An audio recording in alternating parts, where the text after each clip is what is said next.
अग्निपंख भाग 7. SLV-3 प्रकल्पाचा प्रमुख म्हणून काम स्वीकारल्यानंतर मला माझ्या दिवसाचेही काटेकोरपणे नियोजन करणे आवश्यक बनले. काम एकत्रित करणे, साधनांची उपलब्धता पाहणे, पत्रव्यवहार, झालेल्या कार्याचा आढावा, पुढील कामासाठी द्यायच्या सूचना, प्रत्येक कामाची संबंधितांकडून माहिती घेणे अशी अनेक कामे असत आणि प्रत्येक कामासाठी वेळेचा एक कप्पा मी राखून पूर्ण दिवस प्लॅन करत असे. रोज पहाटे मी 2 किलोमीटरचा फेरफटका घेऊन दिवसाला सुरुवात करत असे. त्या शांतवेळी त्या दिवसाच्या नियोजनाबद्दल एक रूपरेषा मनाशीच आखून घेत असे. रोज 2 व 3 तरी ताबडतोबीची कामे निपटायची आणि एक तरी लांबवरच्या ध्येयपूर्तीचे काम असेल यावर माझा कटाक्ष असे. एकदा ऑफिसात शिरलो की पहिल्या 10 मिनिटात समोरच्या सर्व कागदांची वर्गवारी करायची. ताबडतोब निर्णय घ्यायचे कागद एका बाजूला, जी कामे थोडी सावकाश केली तरी चालतील त्यांचे कागद दुसऱ्या बाजूला. एखाद्या विषयाची माहिती घेण्यासाठी वाचन करावे लागे, त्याबद्दल मी पेपर्स, पुस्तके, जर्नल मागवत असे. त्यातील वेचक काढून त्या दिवसासाठी वेगळे ठेवायचे. वर्गवारी झाली की समोर प्रथम आटपायच्या कामाचे कागद ओढून त्यावर लक्ष केंद्रित करत असे. बाकीचे सर्व विचार मनातून काढून टाकायचे. अशा पद्धतीमुळे जास्तीत जास्त कामे एका दिवसात निपटणे मला शक्य होत असे. SLV-3च्या प्रकल्पात 250 लहान लहान यंत्रणा होत्या आणि त्यातून 44 महत्त्वाच्या सबसिस्टीम्स बनणार होत्या. एकूण 10 लाखांच्या आसपास सुटे भाग लागणार होते.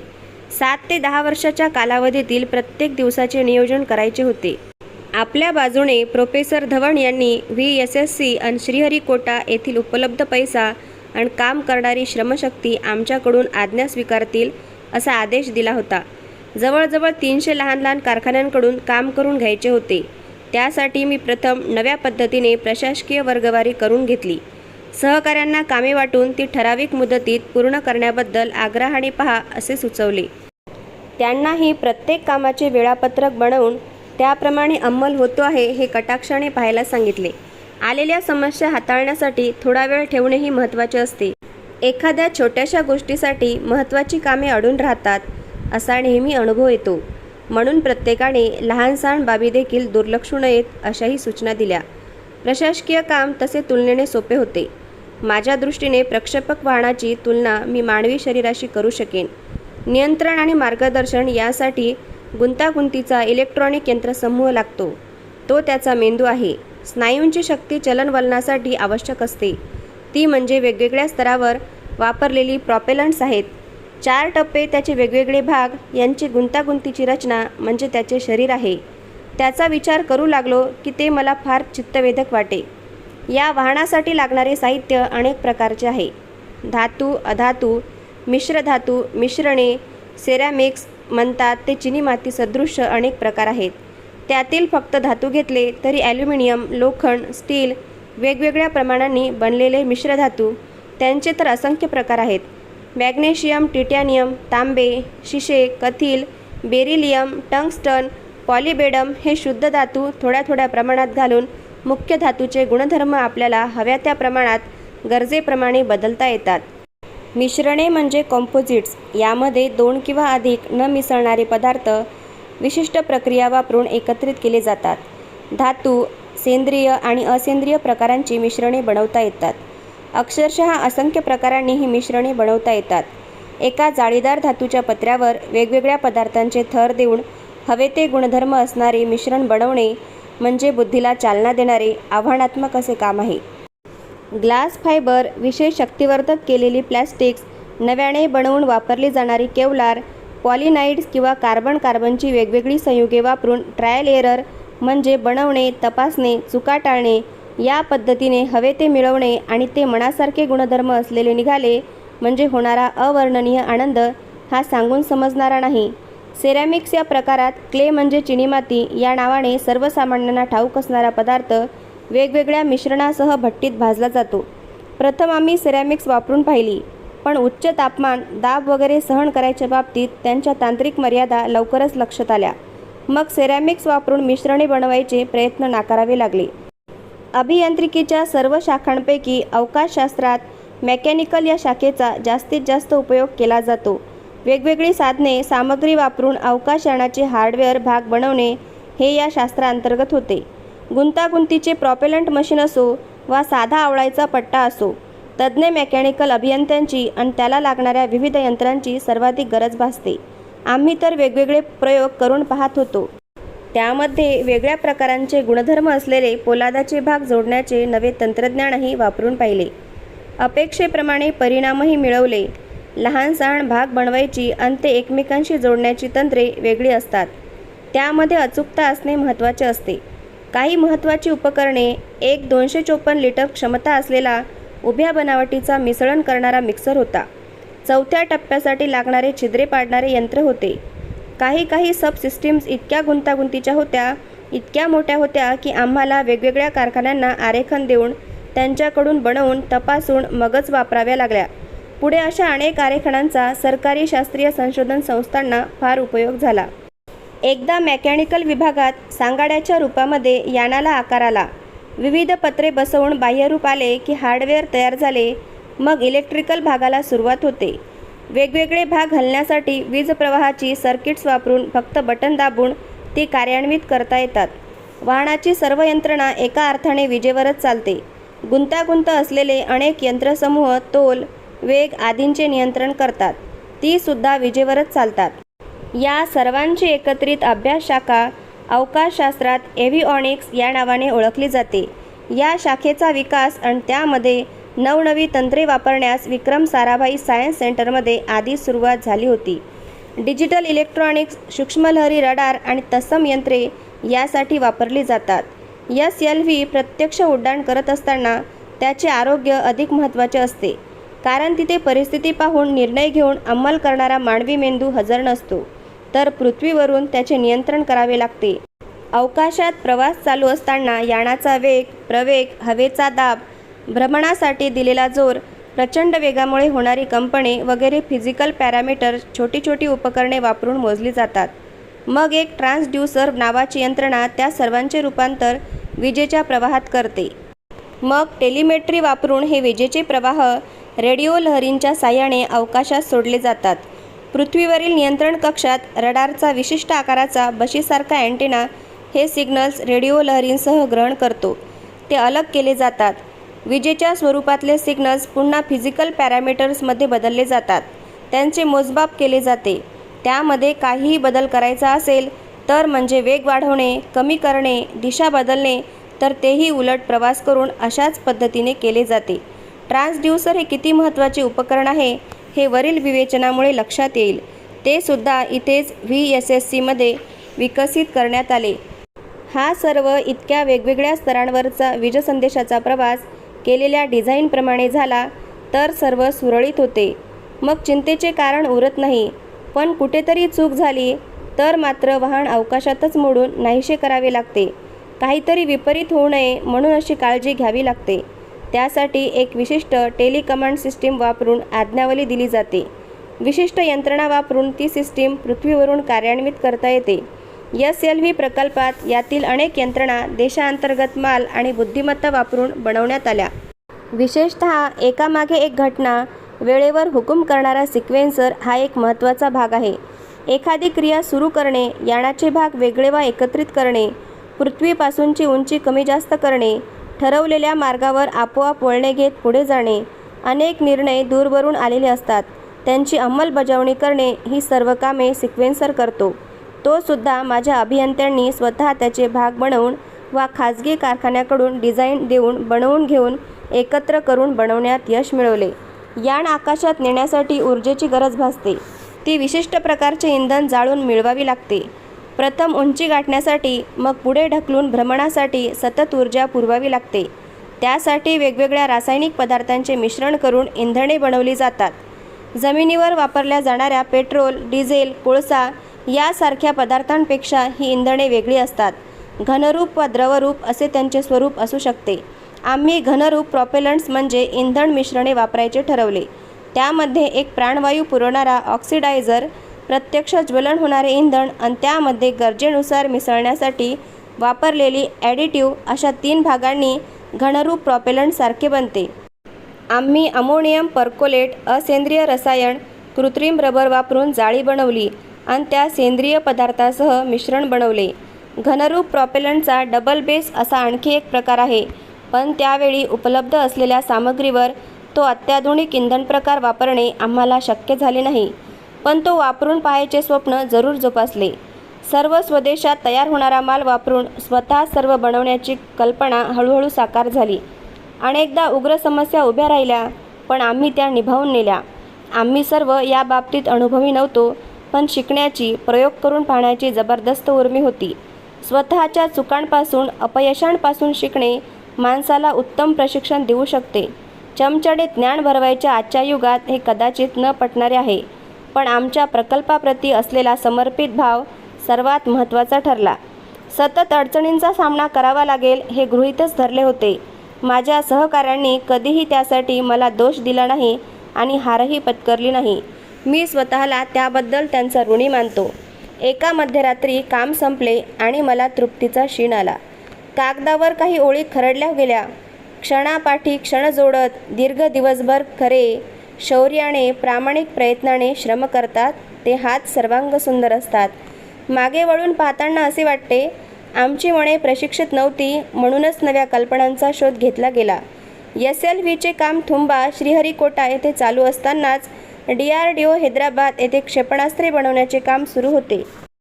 जमिनीवरून अवकाशातील लक्ष्याचा वेध घेणारी ही क्षेपणास्त्रे होती. राटो प्रकल्प मात्र पूर्ण झाला, तरी सोडून देण्यात आला. ज्या युद्धविमानांसाठी ते तंत्र वापरात आणायचे होते, ते विमानेच वापरणे हवाई दलाने कालौघात सोडून दिले होते. युद्धविमाने बनवण्याच्या तंत्रातही क्रांती घडली होती. ही क्षेपणास्त्रे बनवण्याच्या प्रकल्पाचे प्रमुखपद ओघाणेस नारायणन यांच्याकडे आले. आमच्याकडे इस्रोत चालत असे तसे सर्वकष संशोधन न करता ते एकावेळी एक प्रकल्प हाती धरत. रशियन बनावटीचे SA-2 हे क्षेपणास्त्र समोर नमुना ठेवून त्याप्रमाणे बनवण्याच्या तुलनेने सोपा मार्ग त्यांनी स्वीकारला. फेब्रुवारी 1972 मध्ये हा प्रकल्प मंजूर झाला. त्याला डेव्हिल असे नाव देण्यात आले. पहिल्या 3 वर्षांसाठी 5 कोटी रुपयांची मंजुरी देण्यात आली, पण त्यातल्या अर्ध्या अधिक पैशांचा परकीय देशातून वस्तू आयात करण्यासाठी वापर केला जाणार होता. त्यावेळी प्रमोशन होऊन ग्रुप कॅप्टनचे एअर कमोडोर झालेले श्री नारायणन यांनी DRDLचे संचालक म्हणून सूत्रे हाती घेतली. हैदराबाद शहराच्या आग्नेय दिशेला असलेल्या उपनगरातील एका नव्या प्रयोगशाळेत त्यांनी जाण आणली. घुमटाकार समाध्या, जुन्या बांधणीच्या इमारती यांनी वेढलेल्या त्या भागात नवे वारे वाहू लागले. सदैव उत्साहाने रसरसलेले श्री नारायणन यांनी वेचून वेचून तरुण माणसे निवडली. मी माझ्या SLVच्या कामात गळ्यापर्यंत बुडालो होतो. मिसाईल पॅनेलच्या बैठकांना हजर राहणे हळूहळू कमी होत गेले आणि मग थांबलेच. पण श्री नारायणन आणि त्यांच्या डेव्हिलच्या प्रगतीच्या बातम्या त्रिवेंद्रमपर्यंत पोचत होत्या. तिथे होणारे बदल कानावर येत होते. राटो प्रकल्पावर काम करताना श्री नारायणन एक जबरदस्त काम करून घेणारे अधिकारी आहेत हे अनुभवाला आले होते. अधिकार, वर्चस्व, नियंत्रण या बाबतीत त्यांचा लष्करी खाक्या चटकन लक्षात यायचा. मला नेहमी वाटायचे, त्यांच्यासारखेच अधिकारी सहकाऱ्यांकडून काम करून घेऊन उद्दिष्टे पूर्ण करतात, पण त्यामुळे हाताखालचे लोक सांकामे होतात, निमूटपणे काम करतात आणि अंतिमतः ते नुकसानीचे ठरते. 1975च्या 1 जानेवारीला श्री नारायणन यांच्या कामाचा आढावा घेण्याची संधी मला मिळाली. प्रोफेसर MGK मेनन तेव्हा संरक्षण खात्याचे प्रमुख सल्लागार होते, तसेच DROचेही प्रमुख होते. त्यांनी डॉक्टर ब्रह्मप्रकाशांच्या नेतृत्वाखाली एक समिती नेमली. तिच्यावर डेव्हिलचे मूल्यमापन करायची कामगिरी सोपवण्यात आली. एरोडायनॅमिक्सचा तज्ज्ञ म्हणून माझा समावेश करण्यात आला. क्षेपणास्त्राची बांधणी आणि प्रॉपेलंटची बाजू मी तपासायची होती. श्री BR सोमशेखर आणि विंग कमांडर P कामराजू माझे सहाय्यक होते. डॉक्टर RP शेनॉय आणि प्रोफेसर RJ शर्मा इलेक्ट्रॉनिक यंत्रणा तपासणार होते. 1 आणि 2 जानेवारी 1975 मध्ये, त्यानंतर 6 महिन्यांनी असे 2 वेळा आम्ही एकत्रितपणे नारायणन यांच्या नेतृत्वाखाली चाललेली डेव्हिलची बांधणी अभ्यासली. तिथल्या अधिकाऱ्यांशी चर्चा केली. प्रत्येक संशोधक आपापल्या क्षेत्रात गुरु म्हणावेत असे तज्ज्ञ होते. श्री AV रंगराव यांची दूरदृष्टी, विंग कमांडर R गोपालस्वामींची तडप, डॉक्टर I अच्युतरावांचा निटसपणा, श्री G गणेशन यांची नाविन्याची प्रेरणा, श्री S कृष्णन यांच्या विचारांचा थेटपणा, श्री R बालकृष्णन यांचे बारीकसारीक तपशील अचूक ठेवण्यातली सफाई, श्री JC भट्टाचार्य यांचा साधेपणा, लेफ्टनंट कर्नल R स्वामीनाथन यांची किचकट गोष्ट सरळ तपासत पुढे जायची हातोटी lieutenant colonel V J Sundaram यांची प्रशासनाच्या अंमलबजावणीतील सफाई. ते सर्व बुद्धिमान, कार्यनिष्ठ, समर्पित वृत्तीचे लोक होते. काही हवाई दलातील कर्मचारी तर काही शहरी प्रयोगशाळेतील संशोधक होते. आपापले काम चोख करण्यात कुणी कुचराई करत नव्हता आणि सर्वांनाच भारतीय बनावटीचे क्षेपणास्त्र आपण बनवायचेच या ईर्षेने सहकार्याची भावना वेढून राहिली होती. मार्च 1975 त्रिवेंद्रम येथे शेवटची मीटिंग घेतली. कामाचा वेग समाधानकारक होता. एक एक भाग बदलत भारतीय बनावटीचे क्षेपणास्त्र बनणेही व्यवस्थित होत होते. फक्त द्रवरूप इंधनासाठी वापरायची यंत्रणा वेळ घेणार होती. भारतीय संशोधकांच्या चमूने क्षेपणास्त्राची बांधणी आणि तिचे प्रक्षेपण करायची जमिनीवरील यंत्रणा नियंत्रण प्रणालीसह दिलेल्या उद्दिष्टांच्या बरीच जवळ आणली होती. फक्त एक एक भाग सुटा करून त्याचप्रमाणे बनवत गेल्याने डिझाईन अभियंत्याची स्वतःची अशी कौशल्ये यात वापरली नव्हती. VSSCमध्ये प्रत्येक भाग आरेखनापासून स्वतंत्रपणे बनत असल्याने हळूहळू विकास पावत असल्याने करणाऱ्याला त्याबद्दलचे पूर्ण तपशील ठाऊक असत. अभियंत्याच्या कुशलतेची छाप त्यावर असे. त्यांचे काम तसे व्यवस्थित पण साध्या दर्जाचे होते. पण हेही काही कमी नव्हते. लष्करी खाक्यामुळे काम भराभर निपटायची शिस्त असते. तिथे असे होणार हे अपेक्षित होते. अपेक्षित परिणाम मात्र उत्कृष्ट जमले होते. या मार्गावर खूप पुढे जायचे आहे आणि ही तर पहिली पावले होती. मला शाळेतील एक कविता आठवली. काळजी नको, क्षोभ नको, हृदयी खंत नको, संधीची नुकती कुठे सुरुवात आहे, अजून सर्वोत्तम ते सुरू व्हायचे आहे, अजून सर्वोत्तम केलेले नाही. आमच्या समितीने संमती दिली आणि डेव्हिलच्या पुढील कामासाठी हिरवा कंदील मिळाला. प्रकल्प पुढे चालू ठेवण्यात आला. इकडे VSSCला प्रक्षेपक वाहन SLV हळूहळू बारसे धरत होते. DRDL सारखे आमचे काम भराभरा पुढे सरकत नव्हते. पण प्रत्येकजण कामाच्या बाबतीत अधिक परिपूर्ण होता. स्वतःसाठी स्वतंत्र वाट बनवत पुढे जाणे नेहमी सावकाश होते. एकमेकांशी सुसंवाद साधत स्वतंत्रपणे पुढे जाणे हा माझ्या प्रकल्पाचा मूलमंत्र होता. माझ्या सहकाऱ्यांशी सतत चर्चा होत असे. उद्दिष्टे गाठण्यासाठी प्रत्येकाचे काम महत्त्वाचे आहे असे मी त्यावेळी ठसवत असे. सर्वांच्या सहकार्याशिवाय ती गाठली जाणार नाहीत हेही मला ठाऊक होते.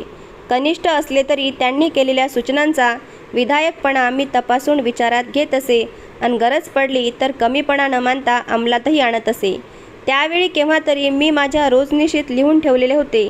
काळाच्या किनाऱ्यावर तुमची पावले ठसवायची असतील तर ती फरफटू नका.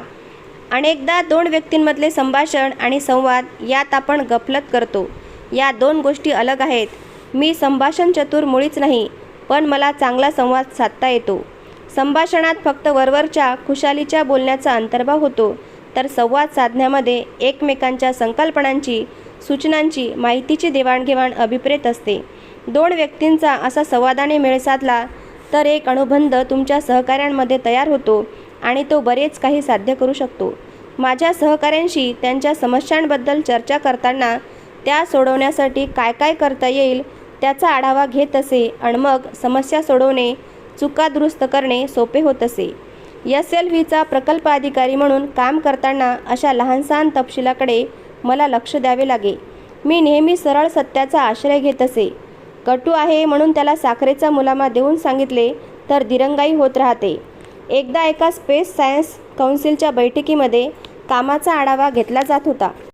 आम्हाला हवी असलेली साधने यायला फार वेळ लागत होता, म्हणून अपेक्षेप्रमाणे प्रकल्पाचे काम वेग घेत नव्हते. माझा संयम सुटत चालला होता.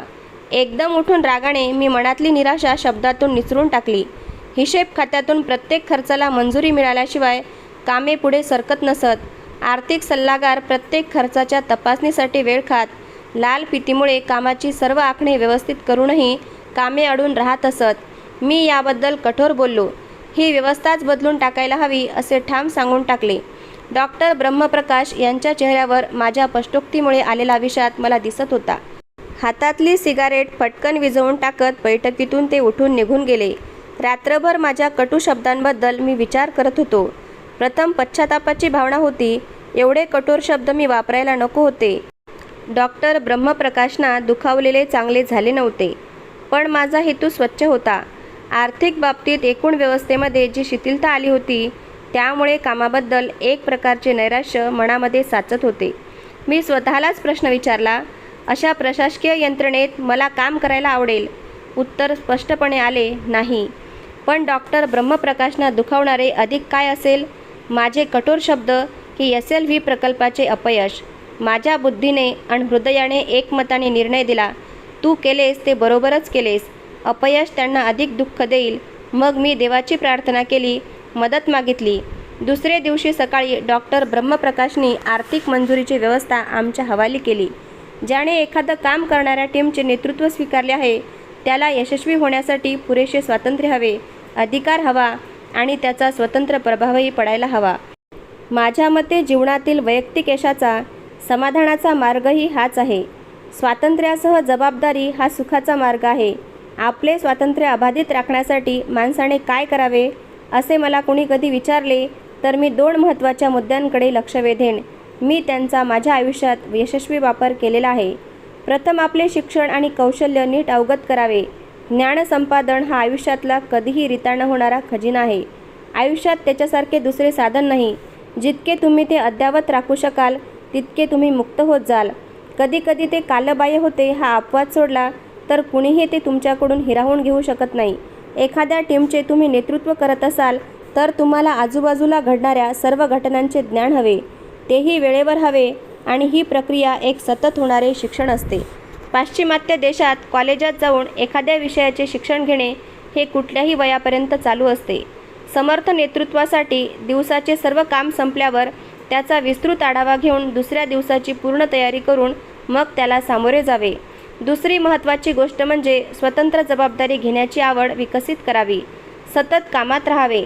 जबाबदारी घ्यायचा प्रश्न आला तर पुढे सरावे. आपल्या अंतर्गत कौशल्याचा अशावेळी कस लागतो आणि आपण अधिकाधिक स्वतंत्र होत जातो. ज्या गोष्टीवर तुमचा विश्वास आहे ती करण्यासाठी पाऊल सदैव पुढे पडावे. आपली नियती दुसऱ्या हाती सोपवण्याएवढे दुसरे दुर्दैव नाही. सुप्रसिद्ध इतिहासकार एडिथ हॅमिल्टन ग्रीसमधील ॲथेन्सचा पाडाव झाला त्याबद्दल म्हणतात, ज्या स्वातंत्र्याची आस ॲथेन्सच्या जनतेने बाळगली ते जबाबदारीपासून स्वातंत्र्य होते.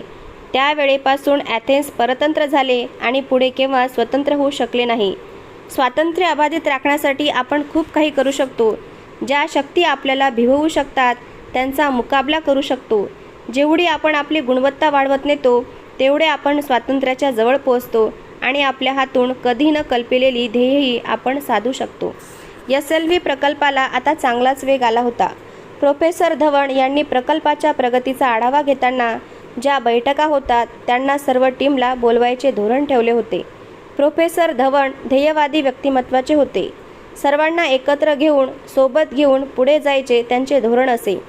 त्यांच्याबरोबर VSSCमध्ये होणाऱ्या बैठका म्हणजे महत्त्वाच्या घटना मानल्या जात. इस्रोच्या जहाजाचे ते खरेखुरे कप्तान होते. आज्ञा देणारे, दिशा देणारे, व्यवस्थापन पाहणारे कुशल कप्तान. आपल्याला एखाद्या विषयाबद्दल नीट कळले नाही तर ते संबंधितांना विचारून शंका समाधान करून घेत. सर्व काही मलाच समजते असा त्यांचा रोग कधीच नसे. आपल्या कनिष्ठ सहकाऱ्यांशी न्यायाने पण कणखर वागत. निर्णय घेण्यापूर्वी आपले मन मातीसारखे मऊ ठेवत. म्हणजे सर्वांच्या सूचना ऐकत, मते घेत. पण एकदा का निर्णय पक्का घेतला तर त्याला घट्ट चिकटून राहत. जणू आकाराला आलेले भांडे भट्टीतून तावून बाहेर आणले आहे. मग ते भांडे कठीण संकटांना तोंड देण्याइतके कणखर, समर्थ होई. त्यांच्यासोबत बराच काळ काम करायचे सौभाग्य मला लाभले. एखाद्या गोष्टीबद्दल ते सांगत असले तर ऐकणारा त्यांच्या बुद्धिमत्तेने, विवेचन पद्धतीने आणि विषयाच्या ज्ञानाच्या नेमकेपणाने भारून जाई. त्यांच्या पदव्या म्हणजे वेगवेगळ्या शाखांचा दुर्मिळ संयोग होता. गणित आणि भौतिकीची BSc पदवी, इंग्रजी साहित्यातील MA, मेकॅनिकल अभियांत्रिकीमधील BE, एरोनॉटिकल अभियांत्रिकीमधील MS आणि एरोनॉटिक्स गणित या विषयातील कॅलिफोर्निया इन्स्टिट्यूट ऑफ टेक्नॉलॉजीची डॉक्टरेट त्यांनी मिळवली होती. त्यांच्याबरोबरचा बौद्धिक वादसंवाद म्हणजे बुद्धीची धार वाढवणारा व्यायाम होता. आम्हाला सर्वांना ऊर्जा पुरवणारा स्रोत होता. आशावाद आणि करुणा त्यांच्या वागणुकीचा सहजभाव होता. स्वतःच्या चुकांचेही ते कठोरपणे मूल्यमापन करत, पण दुसऱ्यांच्या चुकांच्या बाबतीत ते सहनशील असत. साकल्याने विचार करून चुकीची दुरुस्ती सुचवत, आपला निर्णय देत आणि बाकी सर्व विसरून दोषी लोकांना क्षमा करत. 1975 मध्ये इस्रो सरकारी संस्था बनली. इस्रो काउन्सिलची स्थापना झाली. त्यामध्ये वेगवेगळ्या केंद्रांचे प्रमुख आणि डिपार्टमेंट ऑफ स्पेसमधले उच्च अधिकारी यांचा समावेश केला गेला.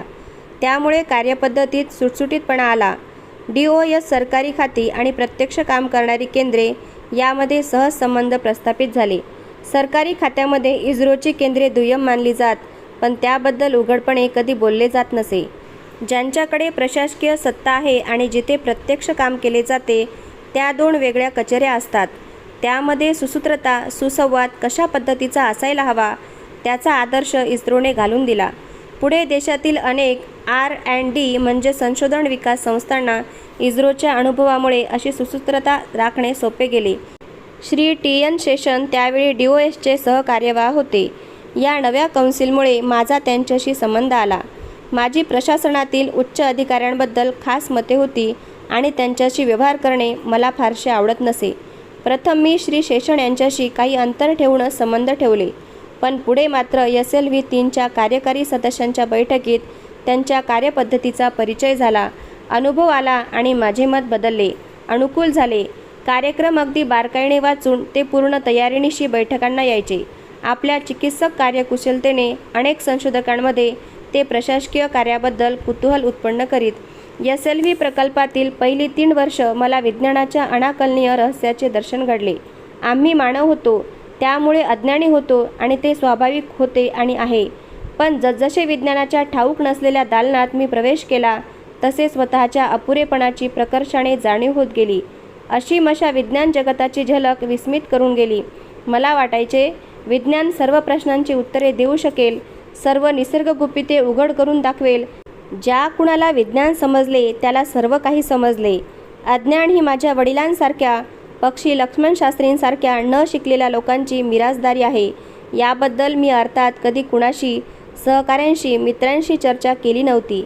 विज्ञानाने चिकित्सक वृत्तीने काही मतप्रवाह बनवले आहेत, त्यांच्या सर्वश्रेष्ठतेला बाधा येईल असे मला वाटे. हळूहळू विज्ञान आणि तंत्रज्ञान यातील फरक माझ्या लक्षात येऊ लागला. संशोधन आणि त्याचा व्यवहारात प्रत्यक्ष केलेला विकास यामध्ये खूप अज्ञात प्रदेश आहेत.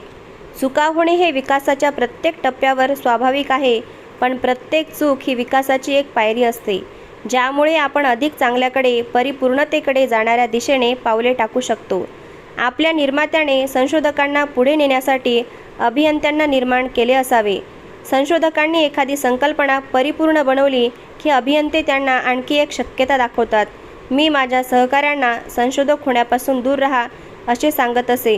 संशोधनामुळे विज्ञान ही एक भारून टाकणारी उत्कट आवड बनते आणि त्या कधीही न संपणाऱ्या वाटेवर तुम्ही काहीतरी शोधत झपाटल्यासारखे पुढे पुढे जात राहता. पण आम्हाला वेळ, पैसा यांच्या मर्यादेत काहीतरी ठोस घडवायचे असेल तर आपल्या मर्यादा ओळखून पुढे जायला हवे.